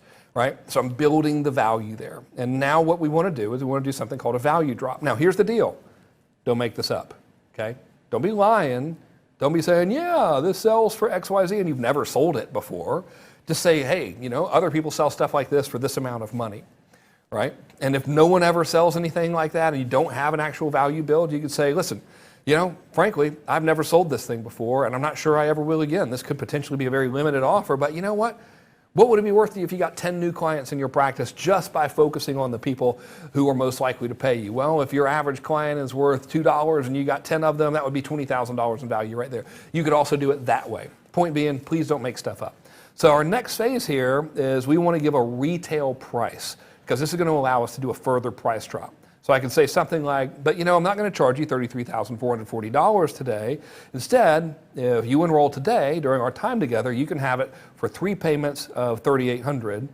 Or, now notice if you do the math here, 3 payments of $3,800 is $10,000, so $11,400, is that right? No math involved in this. I'm trying to do math publicly in my head. As you know, math is not an exact science. So I say, or you can save $3,000 and make 1 payment of $8,400. That's a decoy price. And I say, but I want to do one better for you. Instead, what I'd like to allow you to do is save $3,000 off of that initial price and make just 3 payments of $2,800, or save $5,000 off that initial price in total and make just 1 payment of $6,400. Right? So we're dropping the price. So you build the value here. You get them like, oh man, that's a lot, but it's cheaper than $33,000 over here. And then you say, but you know what? You can have it for an even better deal here. So that is a value build example and price drop from an actual pitch that I've done in the past. Hang on, I gotta get some water here. I think I should talk more in real life so I could do these things without losing my voice. Okay, so that was that. So we did the price drop. So our next step is gonna be risk reversal, right? So it's really hard to sell something without a guarantee. So you really, really, really wanna have a guarantee in that. And guarantee is pretty simple, right? So one of the ones I like to do is like, hey, listen, I don't know. I'm not psychic. I don't know if you're going to take this class and your life is going to change. I think it will. I think if you implement all of these things, you're going to be thrilled. But listen, rather than trying to convince you of that and pretend that I'm a mind reader, which I'm not, how about I do one really better for you? Why don't you go through this entire class, kick all the tires, download everything, put it to work, go out and get some clients. See what happens. And if you haven't earned what you wanted to earn, or if it wasn't fun, or if you didn't like it, or for no reason whatsoever, at the end of the class, just let me know. I'll give you a full refund, and guess what? You don't even have to send anything back. How's that for fair? So that's risk reversal, right? That's a really solid risk reversal offer, and guess what? If you're selling something digitally downloadable, it's not like they have to send anything back anyway, so you might as well make a big deal out of it and let them know. It's not like you got to send anything back. What, am I going to lobotomize you? You know what I mean? Although that would be kind of funny if you were like, oh, okay, well, I'm just going to remove this knowledge from your mind now. Pretty good. So what kind of marketers would we be if we didn't have a bonus?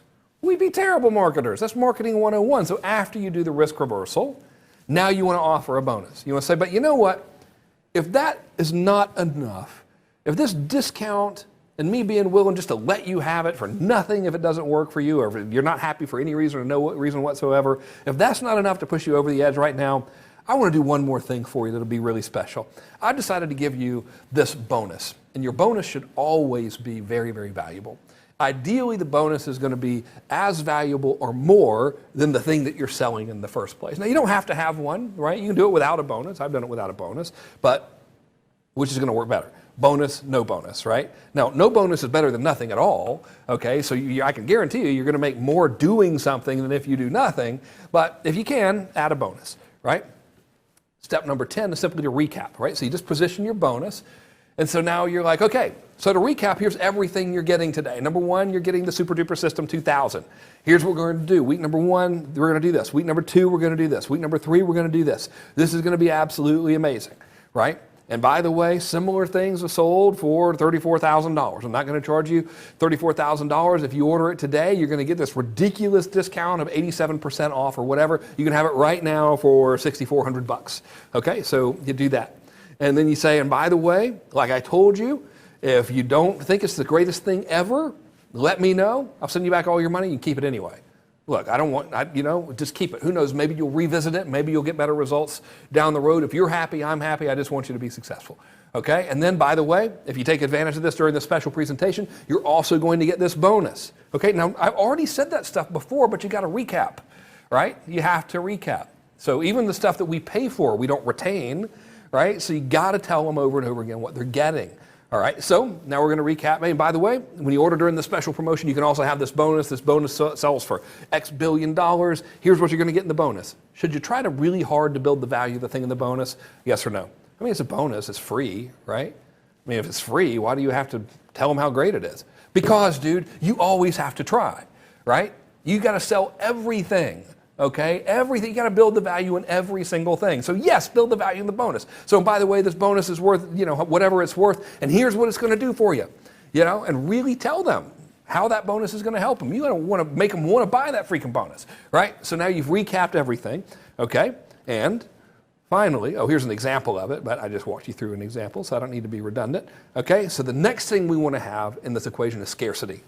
All right, if you can do it legitimately, don't make up the damn scarcity, right? Don't say it's never going to be available again, and they're like, oh, it's available tomorrow, right? Now, you can say it's never going to be available again if you use automation and you set cookies and you make it where that particular viewer can't get access to it again. Then I think you're okay, but don't do the thing where the timer resets every day and it's, come on. Don't give us a black eye. Nobody likes marketers anyway, all right? So we don't want to contribute to that. We want to show the world a better side of our community, okay? But you do want to use scarcity. So typically, if you're doing it during a limited promotion, say, listen, obviously this is an incredible example. There's no way I'm going to make this available forever. This is available only to you right now because you're in this promotion. And when the promotion's over, this is gone. Okay, this is it. So I'm not going to do this for every single person. That's one reason. That's simply a promotion based. Another one is it could be user based, right? So I'll do this a lot of times if I'm taking something where I'm actually working with people live. I'll say, look, this class is limited to 200 people, and I'd love to take more, but I'm talking to you guys every Thursday at 10. I'm answering your questions. If I take more than 200 people in there, I'm not going to be able to do a good job. There's going to be a billion questions. You're going to be frustrated. So it's limited. So you can either get in now or you could potentially miss it. That's another way to do it. Another way to do it is time bonus. So I can say, hey, listen, the class, you're selling a class or whatever, hey, the class starts on Monday the 97th, right? That's a real date. And registration is closing because we're starting, right? That's another way to do it. But your scarcity should be legit. In fact, as MC Hammer once wisely said, it should be too legit to quit. It should be, I like saying that with a straight face, it should be an unquittable level of legitimacy. And finally, now your next step is to give them a very clear call to action, which is, here's what I want you to do next. Now, during everything that we've said, all the way from step number 1 until now, you should have like your add to cart button. It should be showing, right? So they need to be able to see that thing. So they already have the order button up in your webinar or whatever, or if you're doing it on GoToWebinar Live or something, you got your, hey, go to buymystuff.com and you got the little picture or your web address is written there in the slides. But still, tell them what to do anyway. That's step number 12. So here's what I want you to do right now. You should see a button that says buy this thing right now. Click on that button. The first thing it's going to do is going to ask you for your email address and your contact info. That's so we can send you your username and password. Okay, once you click that, you're going to be taken to the payment page. Okay, I want you to enter your payment details. Immediately after seeing that, here's the 3 things that's going to happen. You're going to get an email from us. You're going to get access to the members area. Gold bullion is going to fall from the sky. I probably wouldn't say that. That's obviously a joke, right? But literally walk them through exactly what you want them to do right now, because we need to be told exactly what to do. And if you do all of these things, I know I went through it really, really quickly, but hey, might as well give you the best I can, right? So if you do all of these things, you've just made a really, really rock solid pitch. But if you do, hang on. If you do this, right, without this, you're screwed, right? Giving people immediately actionable information and helping them in advance facilitates this. you can screw this up. And if you do a good enough job here by actually demonstrating you can help them, by actually helping them, God forbid, novel concept, right? Then this is going to be relatively simple for you to do because they already like you, right? The results speak for themselves. Like the metaphor I like to use is what this book is meant to be. Now, by the way, everything we just did, right? You transcribe this thing, you get it edited, and if you leave that offer part in there, now you got a book that makes a sale. Now, I actually don't have that in my books because I built the content part before really building the offer part in a lot of cases. So a lot of these things were built prior to the offer being finalized, right? So I don't have sales letters in my book, but by all means, if you go ahead and record it and your pitch is good, put the dang pitch in the back of the book. Do you know how many people have bought these and come up to me at events and been like, okay, dude, something's wrong with my book. Okay, so I get here and I'm on page 75, all right, and they say, dude, I'm on page 75, and it says, I've given you the roadmap and blueprints to do this. Now the ball's in your court. Get out there and get to work. Do good things. Help people follow those steps, and you can't lose. And then there's nothing else, and there's no sales letter. So you might want to call your printer. And I'm like, oh no, dude, I just didn't have the thing I just did it wrong, right? So, I mean, put the freaking offer in the book if you can, right? Now, don't let lack of the offer get in your way of creating the book by any means, because, hey, look, neither of these have the offer in them. We're doing real good, no problems, right? But you're going to want to go ahead and do that. So, if you follow this framework, you can build a hideous webinar, doesn't matter, you, dark room, nobody's watching, you just record yourself going through these steps right here, you transcribe that, have it edited, you got yourself a book, right? Think about this pitch while the book's being edited, then go ahead and build a webinar that sells your main thing or some kind of funnel that sells your main thing, and you'll be gold, right? And look at that, the timing is unbelievably perfect. This concludes this section of today's training, and I think, if you're still in here. Tyler, we have any questions? I'll take a couple questions or something if people are still on. Because y'all can't hear him, but he's going to read them to me, and then I'll repeat them. We're that high class over here. Yeah.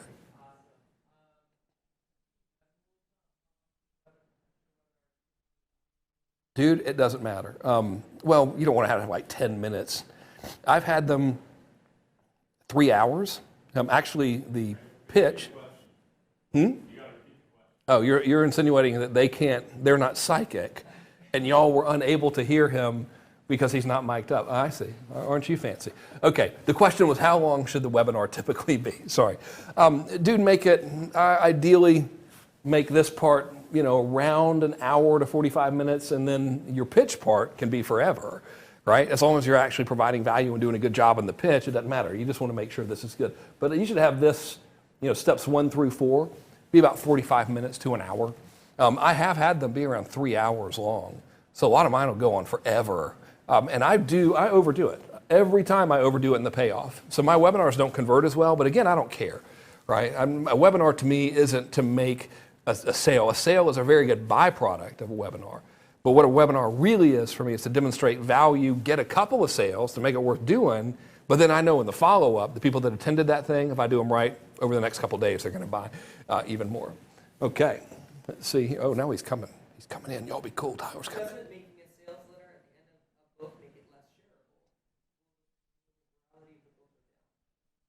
The virality of the book? Okay, so the question is, does having a sales letter in the back of the book make the book less shareable? Will the virality of the book go down? My answer is, I don't care. This book is for sale. If someone wants to pass the book around 10 million times to people, it doesn't bother me, but nor if nobody ever passed this book around, nor would I care. The sole purpose of this book is to turn a buyer in need into a buyer with confidence and capability. It does that. If I put a sales letter at the end of it, that sales letter is not going to now remove that confidence and capability from the buyer.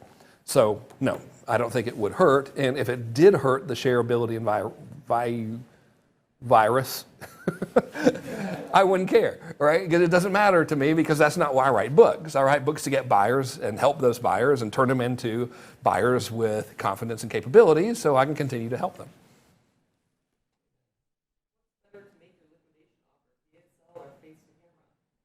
Oh man, almost always VSL. Yeah. Oh, dude, again, I forgot to read the question. Okay, or to answer the question. So he said, the question was, if you're making a pitch, like a one-click upsell pitch or whatever, or maybe even a pitch for the book, what's better, a VSL or straight to camera? VSL was like when you're using PowerPoint or whatever, and straight to camera is me talking to you. Almost always it's going to be PowerPoint and stuff. I've actually not really split tested this in all honesty, but I did in the last big launch I did, which was almost 3 years ago, because I'm not really that big into launches. I prefer assets that create money. What I did was I did a little test, and the first video was like high production. It was awesome. It was the one where I got the BMW and the rolls and they're side by side and all that kind of stuff. And then the other videos where I'd be on camera for like a second to introduce it, and then it's all screen cam. Spent a ton making the first one all fancy. Guess which one's got the most viewership? Like engagement, meaning guess which ones people watch the most of? Yes, the ones that was just PowerPoint. But that's great for me because you don't have to make yourself look fancy. You don't have to come to a studio. You can just sit there on your computer and yap into the microphone, right?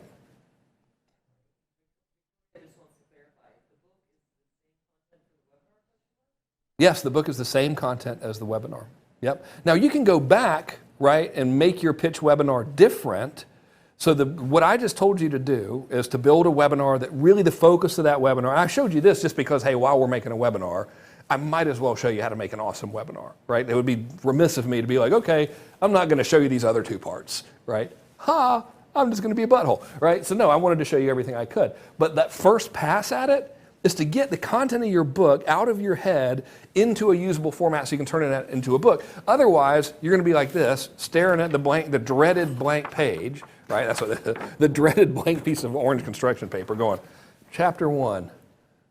Oh, this is taking forever. Right? So typically what you're going to do is you're going to build the one that really gets, the main focus is this, these 4 steps right here. You're going to get that transcribed, edited, turned into a book, and most people who don't know what the main thing is yet, they're going to kind of be stewing on what the main thing is, and then they'll go and they'll record the pitch webinar later. Okay? But in the event that you nail it the first time, nothing wrong with at all with the book being a direct transcript of the webinar. So a ton of this is in the webinar, right? The only thing missing from my webinar in this book is the pitch. This book just doesn't have the pitch, but it is freaking dang near verbatim what's in my webinar for client acquisition. And webinar for client acquisition is very, very good. It's very, very helpful, as is this book. So that kind of circles back to the point. It's all about taking someone from buyer in need to buyer with capabilities and confidence. And notice it's not just buyer with confidence.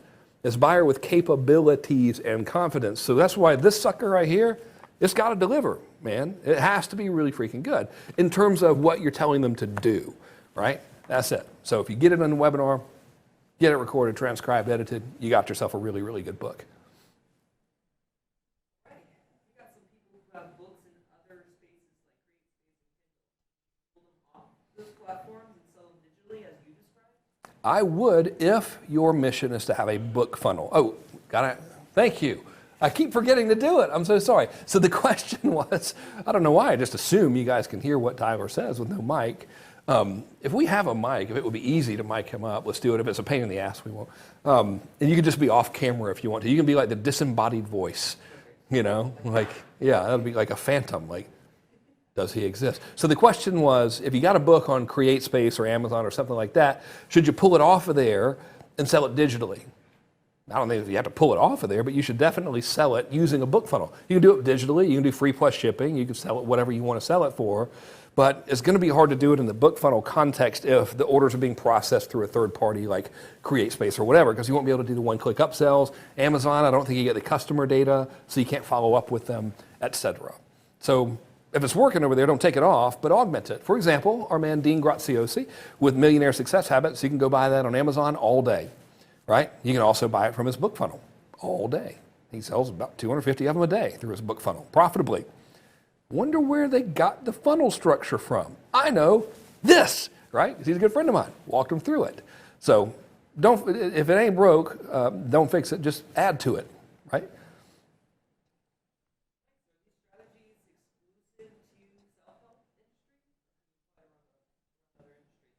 So are you mic'd? Do I need to read that again? Okay, are these strategies exclusive to self-help industries, or can you apply them to other industries? So, can they see this again, Sass? The thing? The whiteboard? I'm going to revisit this back. Okay? All right. Okay. Earlier we were like, what can you ultimately sell with a book funnel? Okay? Classes and courses, right? Clearly. I do it with marketing, right? Brendan does it with self-help. Dean does it with self-help. Russell Brunson did it with marketing. Jeff Walker did it with marketing. Tony Robbins did it with finance. Okay, so we got that. You can sell services. Pete Egoscue did it with come into a clinic and lay around on the ground and get all weird and contorted, but miraculously, your back doesn't hurt anymore. Now he's got 21 locations. He didn't even have a book funnel. He just had a book and it kind of worked. That's kind of rare, by the way. You want to actually engineer it. Joe Polish, right? No self-help going on over there. You know I love you, Joe, but I am going to mess with you. You ain't going to get any self-help with my main man, Joe Polish. All right, so his book ultimately leads to a $25,000 mastermind. My man, Lawrence Bensdorp, right?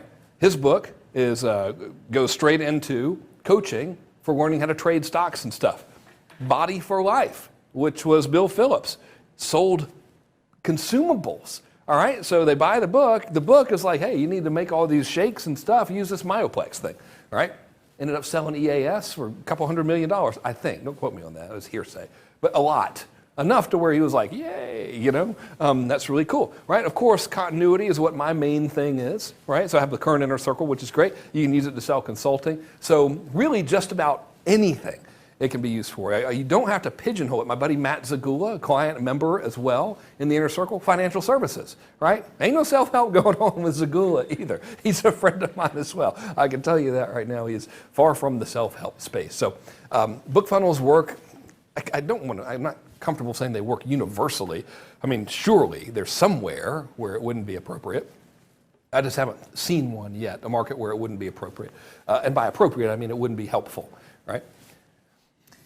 Dan asks, do you use the webinar to sell the main thing or the Slack adjuster, or a webinar for both? Are you Mike?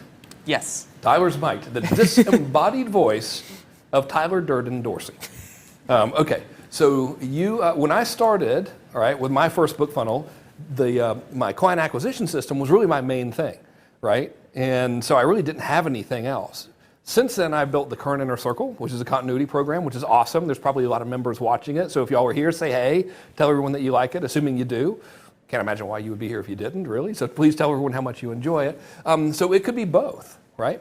You could also not have a webinar at all, right?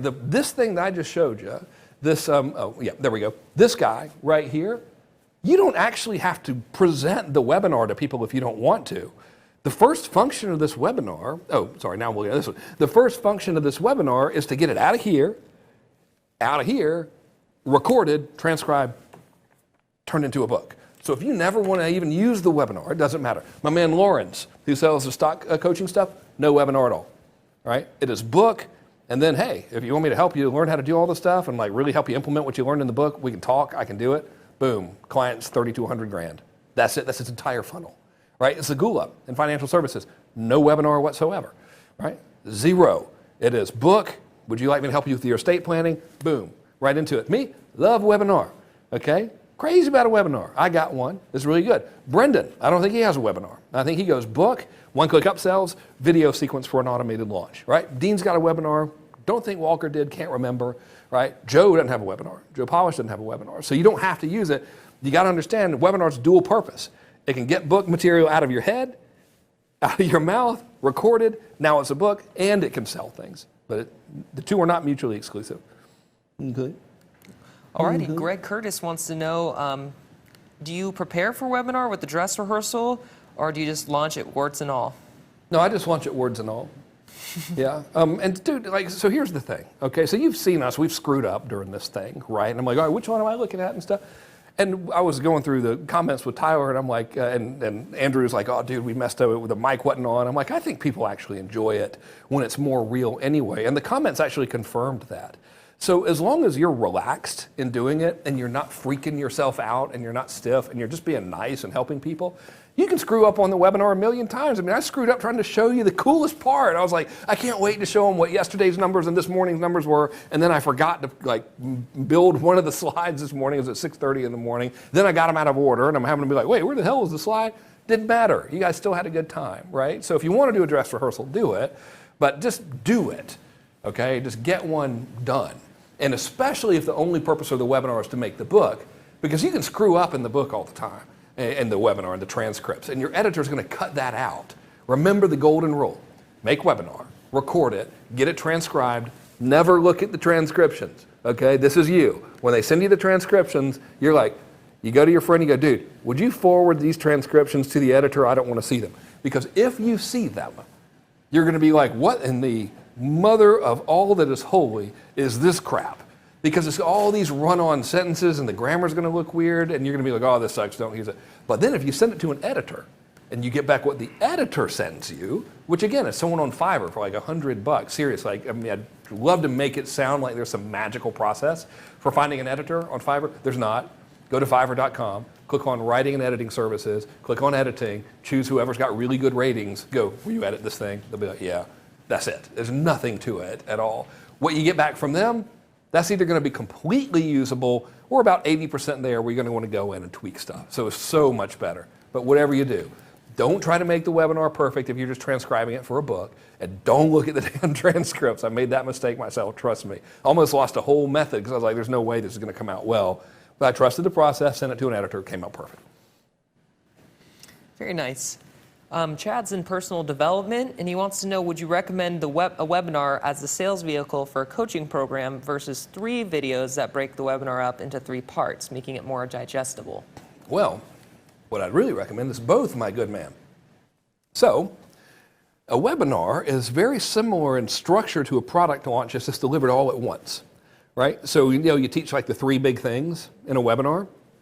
What I would do is I would say, dude buys book, invite to webinar. If they don't buy from the webinar, dude goes into automated launch sequence. Launch sequence video number 1 is the big secret you taught, the first big secret from the webinar. Video number 2 is second big secret from the webinar. Video number 3 is third big secret from the webinar. Video number 4 is apply for my coaching or consulting or whatever. Double dipping, same content, right? So think about this, really. All right, this is, by the way, it's called content compounding. This is a method that I teach in some of my stuff. I'll tell you about it tomorrow, actually. So what content compounding means is you take one concept, one bit of your intellectual property, and you expand that into multiple assets. Think about it. Intellectual property for consultants, right? Okay, to really grow a successful company, you need to generate leads of the perfect people. You need to have a sequence and a process that makes those leads know who you are, know how much you charge, ask you to talk to them, and jump through some hoops, and then you got to have a process to actually turn those people into clients without being weird. That was the intellectual property, right? I know how to do that. Then I recorded how to do that, and I turned it into a book. Then I did a better job of recording how to do that, and then I turned it into a webinar. Then I did another job of how to do that, and I turned it into a value video sequence. All same thing, 3 different assets now.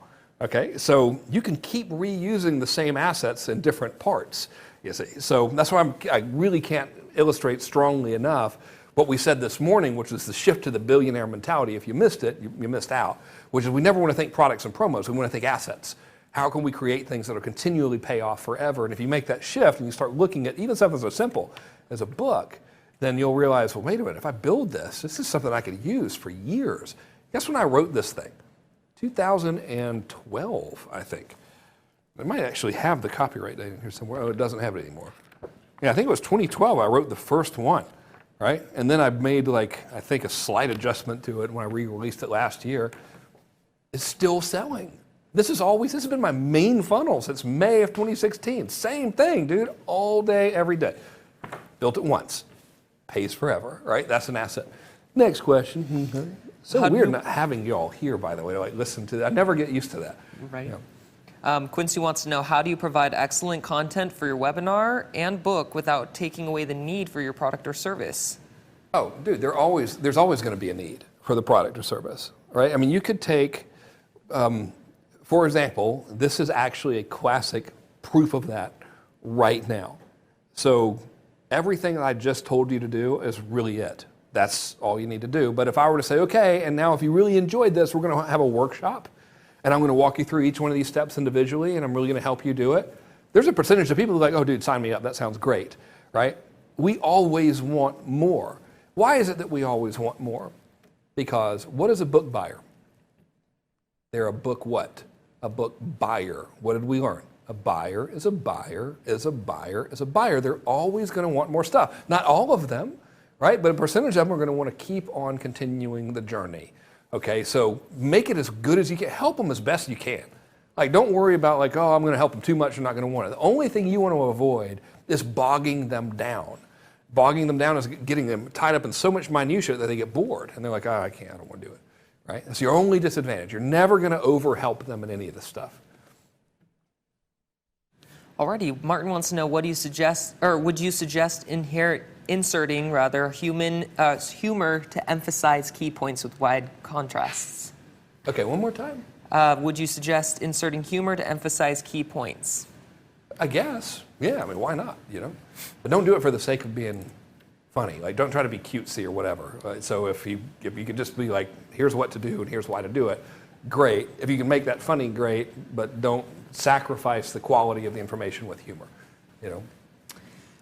Bob wants to know, do you add images to your book normally? Yeah, guess what they are? You're going to love this. You're never going to guess what they are. Hang on. Oh, wait, maybe these. Oh, come on. Where is it? Yeah. Okay. Look. How can I show this? Can I walk up to one of these cameras, Sassy? Can I do that? Oh. Are they going to show? Oh, man, you're not going to get on camera? Guys, you will recognize our cameraman and videographer from so many Calvin Klein underwear commercials. Usually he's the guy just like standing to the side going, what's up? What are you doing later? Okay, so see these? Oh, this one right there? Guess what that image is taken from? Oh, wait, this one is backwards. See this one right here? Guess what that image is taken from? Is anyone going to guess? Can you read the comments? I want to have people guess to see if they're right. Guess where these images are taken from. That's all I needed to do. Any guessers? Guessers. Do we have any guesses, ladies and gentlemen? 100 points to a guesser. There might be a delay. Oh, there could be a delay. That's right. Dang it. Okay, well, I'm just going to screw you out of using 100 points. Images are taken from the webinar. Images are taken right from the dang old webinar. Come on. That's it, right?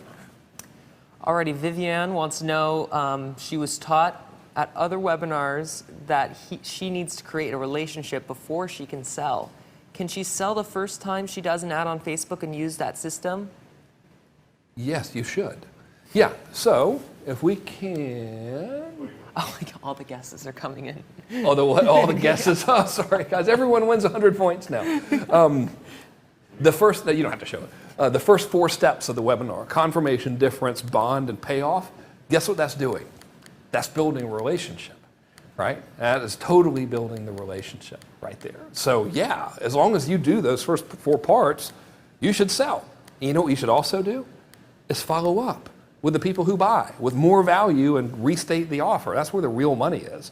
So you got 2 choices on a webinar. You'd be like, I'm going to get them on the webinar, and I know that human nature dictates that we really shouldn't make an impulsive buying decision, but I'm going to fight human nature with everything I have, and I'm going to work super hard to get them to buy right now on this webinar.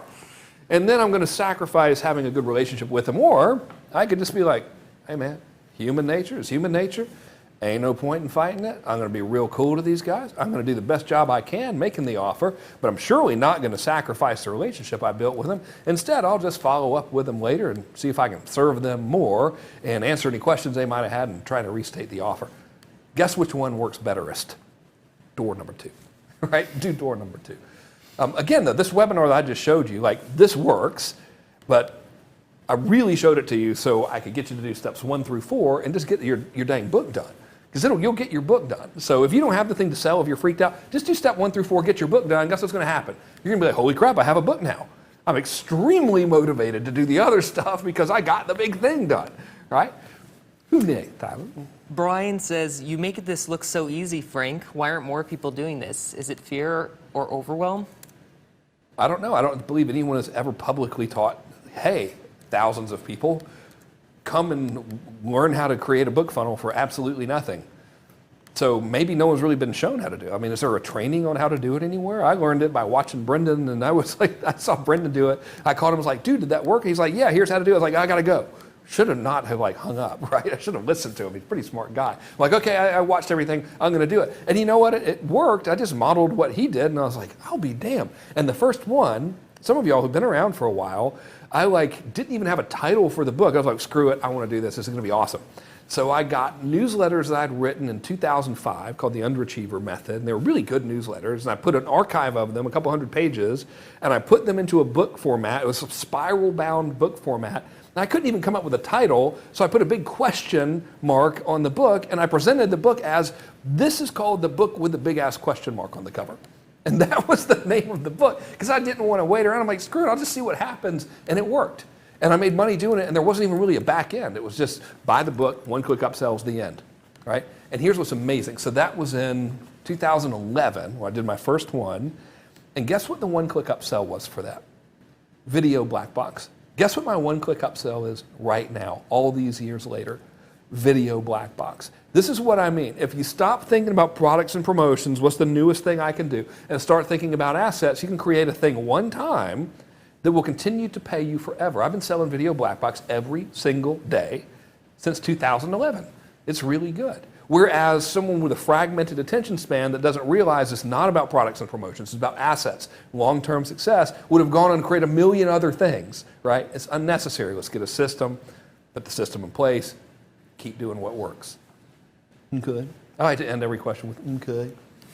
Because I keep thinking it's Saturday. Today's Friday, isn't it? Yeah, it's Saturday, because it's Saturday. It's Friday from the movie Friday. How you gonna get fired on your day off, Craig?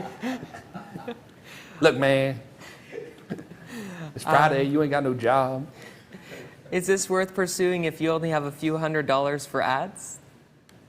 Well, yes, if you take a real rough look in the mirror and go, what in the hell have I done to get myself into the situation where I only have a few $100s for ads?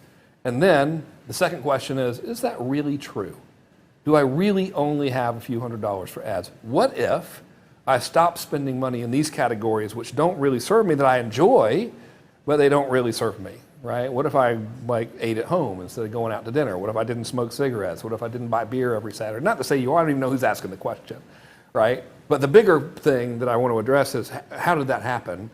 And with all of the unbelievable resources and opportunity that are available to every single one of us, what can we do to fix that problem immediately? And a lot of times something's going on here. I don't even know who's answering the question or asking the question, so please don't take it personally. I'm not trying to be a dick.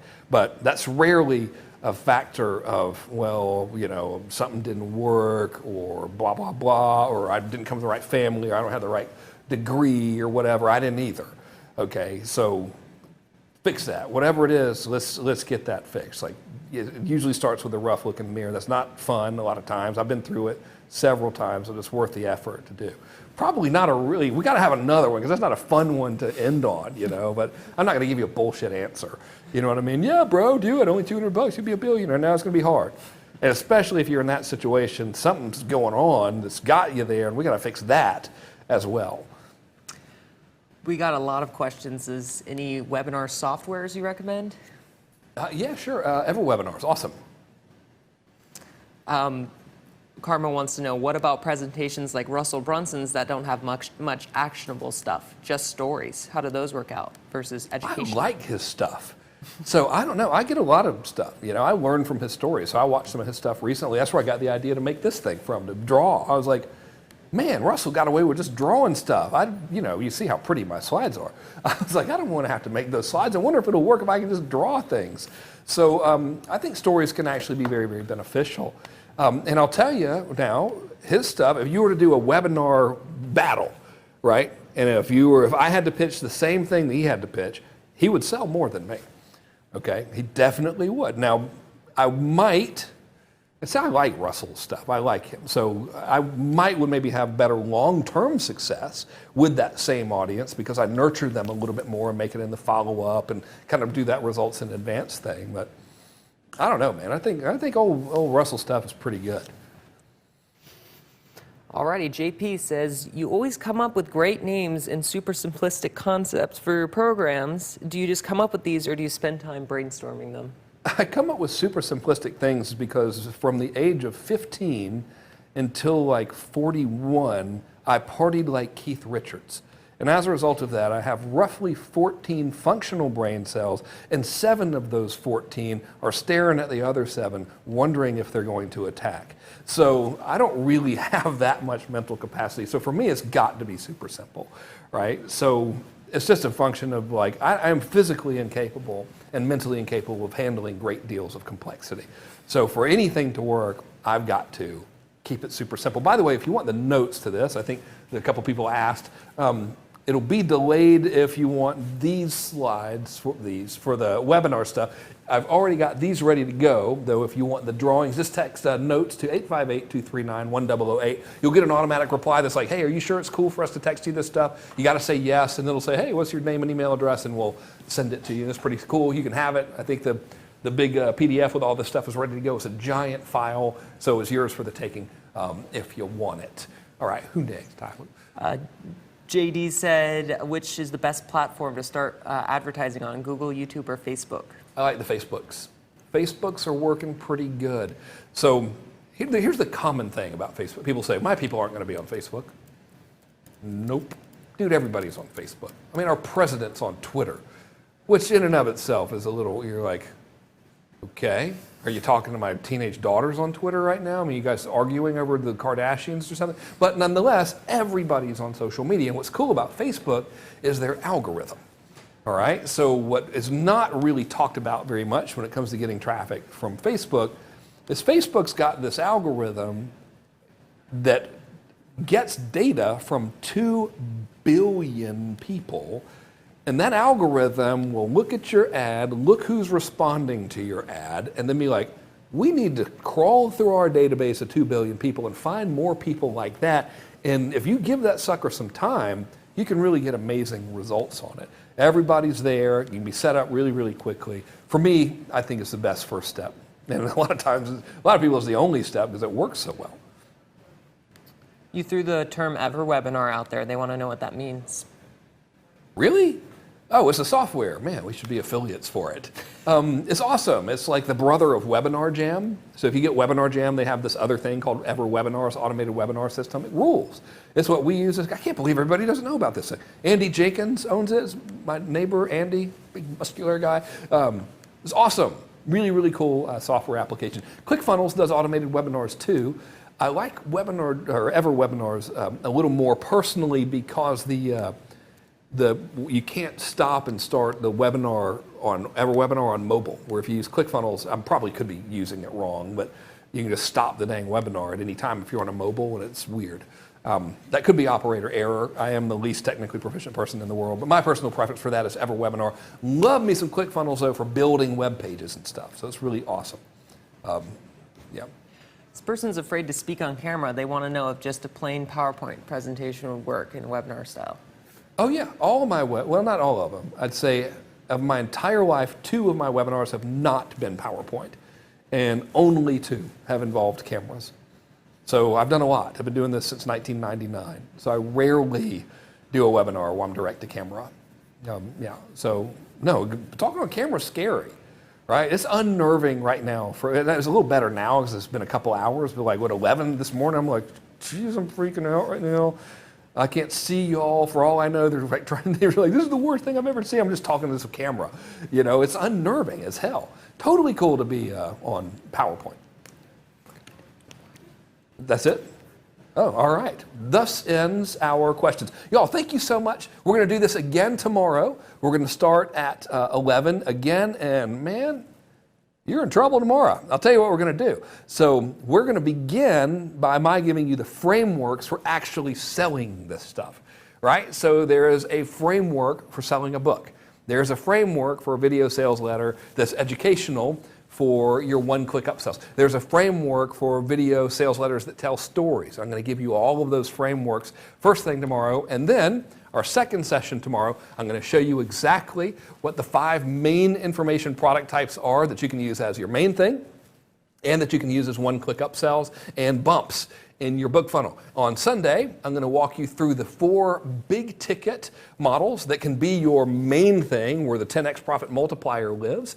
And I'm also going to be showing you something brand new. I call it the 7 commandments of online direct response. And this is really some rules. If you simply follow them, you will have a life of stress-free abundance and success in internet marketing. So I really hope you've enjoyed this. Thank you so much for watching it. And I think it was a good time. I think it worked out pretty good. I'll see you in the morning